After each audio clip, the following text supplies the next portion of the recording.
Saudações a todos, eu sou a Roberta e vou apresentar hoje meu trabalho sobre fusão nuclear. Bem, os tópicos abordados então estão presentes nesse sumário.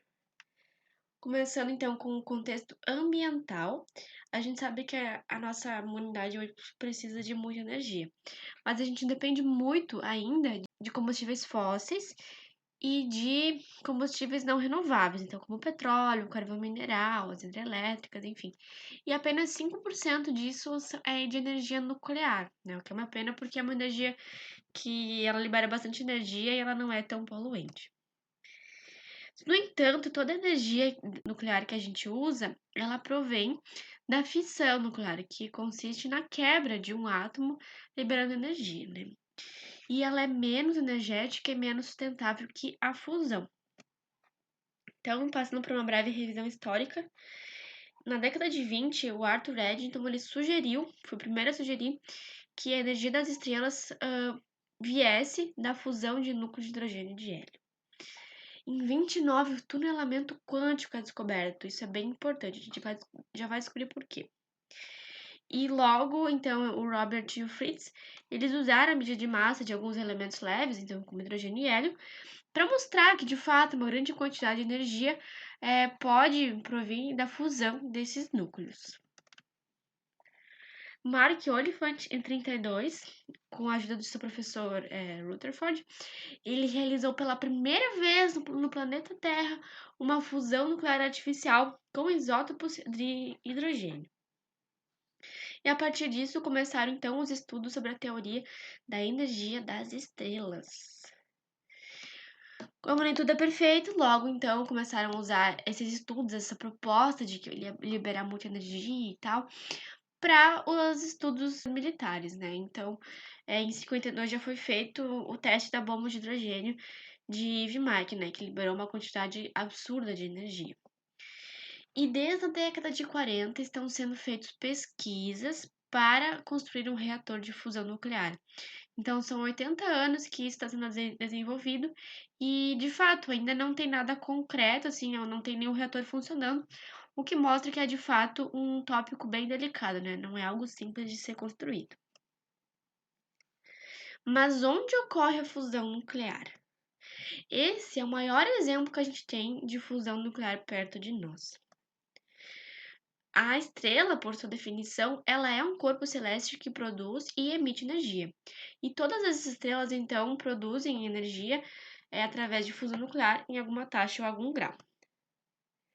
No nosso Sol ocorre um fenômeno chamado de compressão gravitacional, né, que ele diminui o volume natural daqueles corpos e obriga com que eles colidam mais do que se fosse num volume normal, como a gente tem aqui na Terra, né? Então, devido a essa alta colisão, favorece muito mais a fusão nuclear.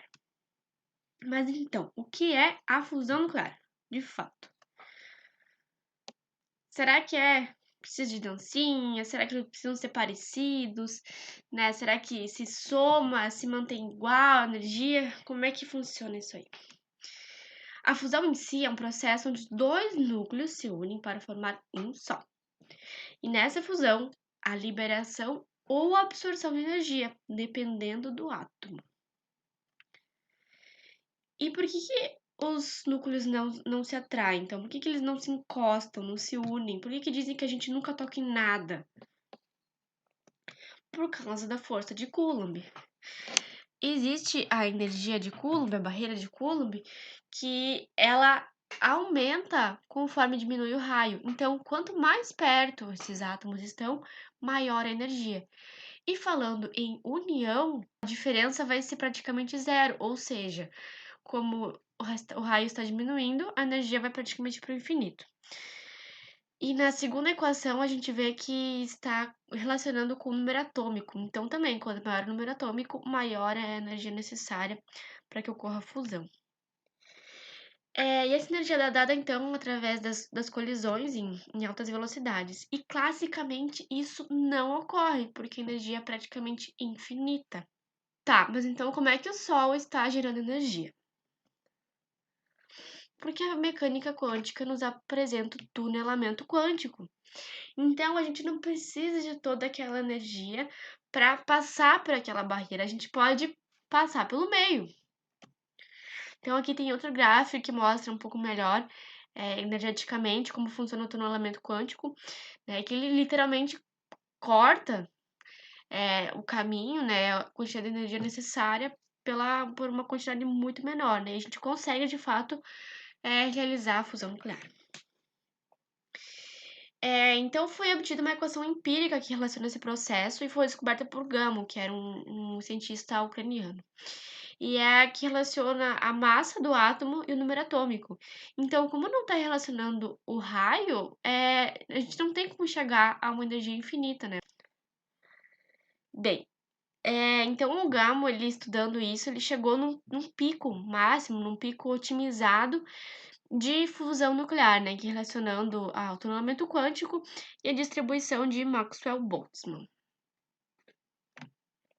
Ou seja, é um elemento máximo onde a fusão vai liberar energia, né? Depois disso, ela somente vai absorver.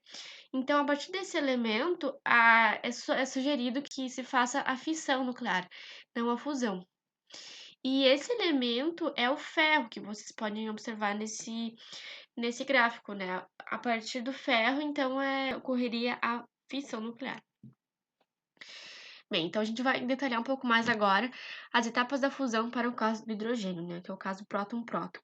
Mas só para ilustrar um pouquinho, somente a fusão entre dois núcleos de hidrogênio 1, de massa 1, né, com um próton, formando um deutério, que é o hidrogênio com massa 2, libera 1,4 MeV, que corresponde a 2 milhões de vezes de energia da combustão de 1 grama de carvão. Né? Então a gente precisa de muito menos para fazer um churrasco, por exemplo. Então, como é que ocorre essa fusão?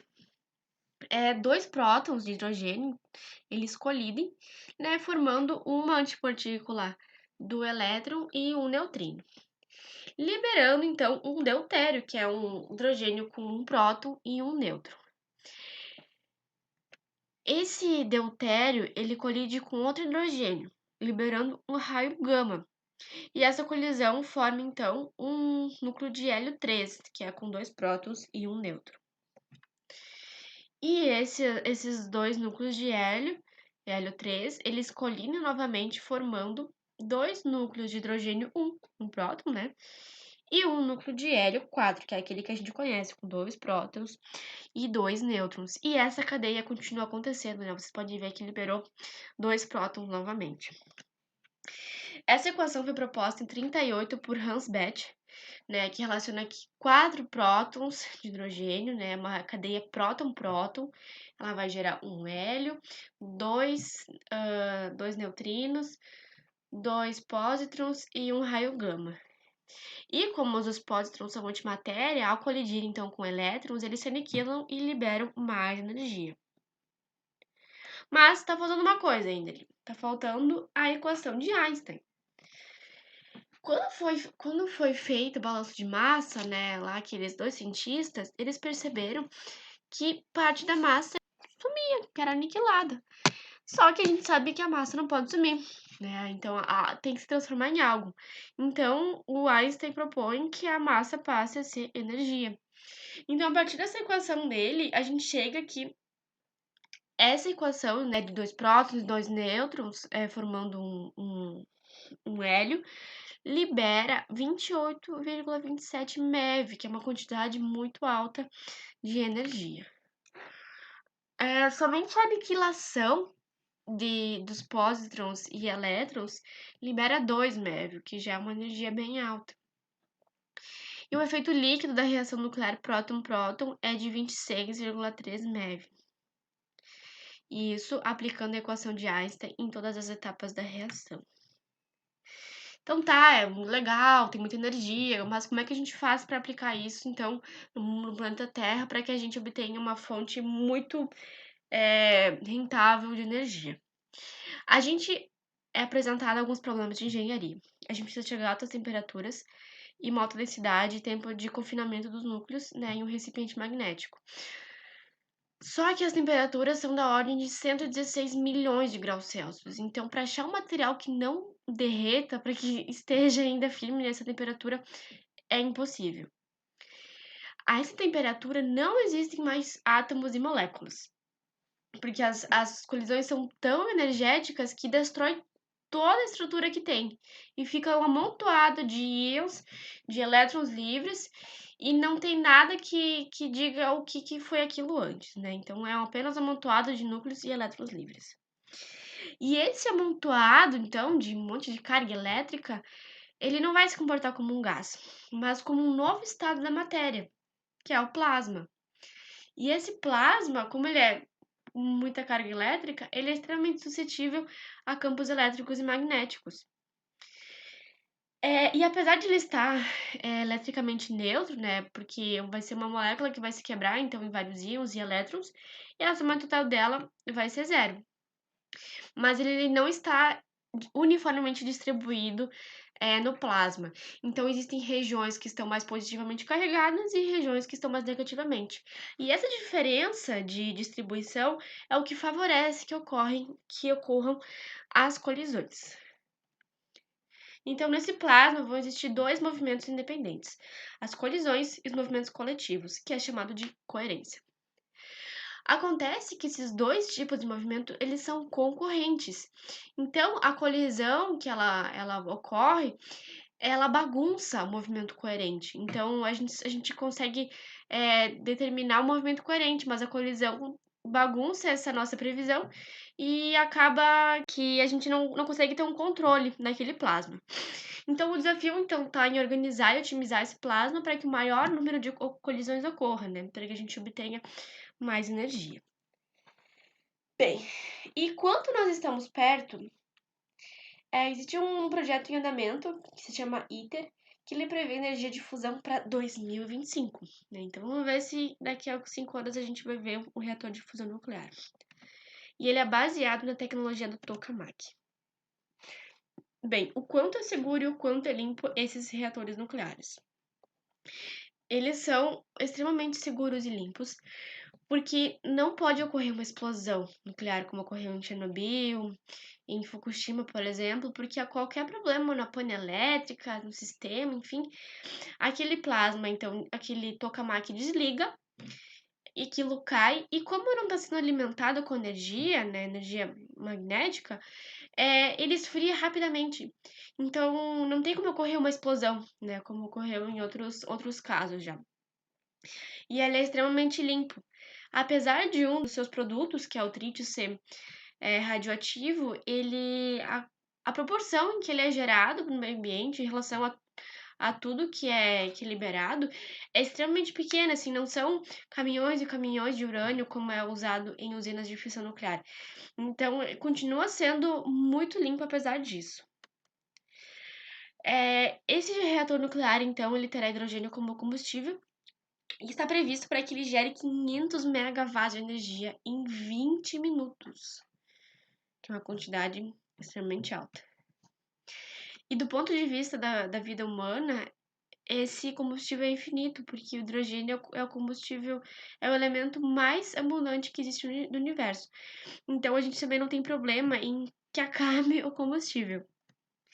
Então, um esquema do tokamak é praticamente o seguinte, né? Então é um ímã, né, que ele é em formato de toroide, e esse plasma fica dentro. Então, como tem a força magnética empurrando de todos os lados, esse plasma não encosta no tokamak.